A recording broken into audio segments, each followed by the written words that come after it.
We're quite fortunate that the automotive world is just that. It's a global community. Cars are made pretty much everywhere, and because of that we get to celebrate great things like Germany's precision engineering, the reliability of Japanese cars, the sexy sportiness that Italy brings, and of course, American muscle.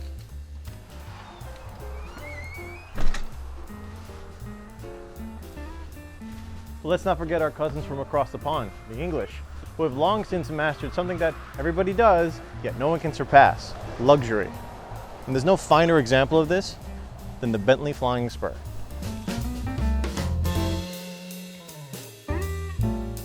Bentley's Continental Flying Spur is the automaker's flagship vehicle that proudly houses a twin-turbo 6.0-liter W12 engine. This mighty motor is able to bluster up 616 horsepower and 590 pound-feet of torque. This amount of power on tap is enough to propel the 6,000-pound saloon from 0 to 60 in 4.3 seconds and carry on to 199 mile/hour top speed. An 8-speed automatic transmission does its part to keep the ride smooth while managing all the grunt. Now you may be asking yourself, if we're talking about British luxury, why are we using a Bentley over a Rolls-Royce? Now the conversation about which one does luxury better, that's a topic for another day. Today we're talking about quintessential British luxury, and you can't get more English than a Bentley. I mean, the Queen has one.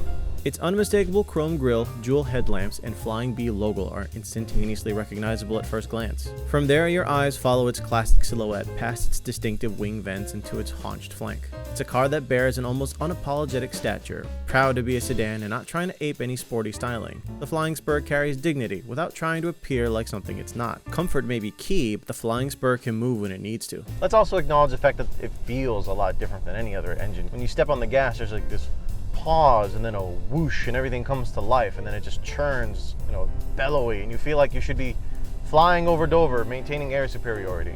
Along with the aforementioned power output and acceleration, the suspension settings can be swiftly dialed into a more sporty configuration. This makes the Bentley impressively nimble for a car of its size. Inside is where we really get into what is stunning about the Flying Spur. Hand-stitched, diamond-quilted leather cover all the surfaces that aren't made up of crisp wood veneer. Beyond that, knurled metal details on the shift knob and the dials are incredibly satisfying to manipulate. That may sound like a strange thing to say out loud, but flipping the plastic switches in other cars that weren't given a second thought just doesn't give the same tactile sensation. Here, things feel solid, heavy, and genuine.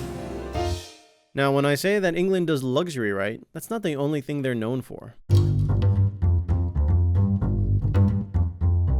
Beyond crafting the finest carriages for the upper crust, they do something else exceptionally well. In the words of one of England's finest poets, now for something completely different.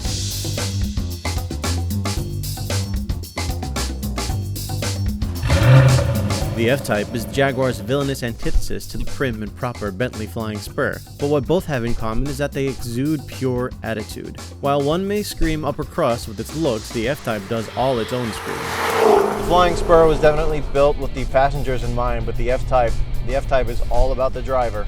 In the Bentley, I was just kind of wafting to my destinations and I wasn't really in a particular hurry.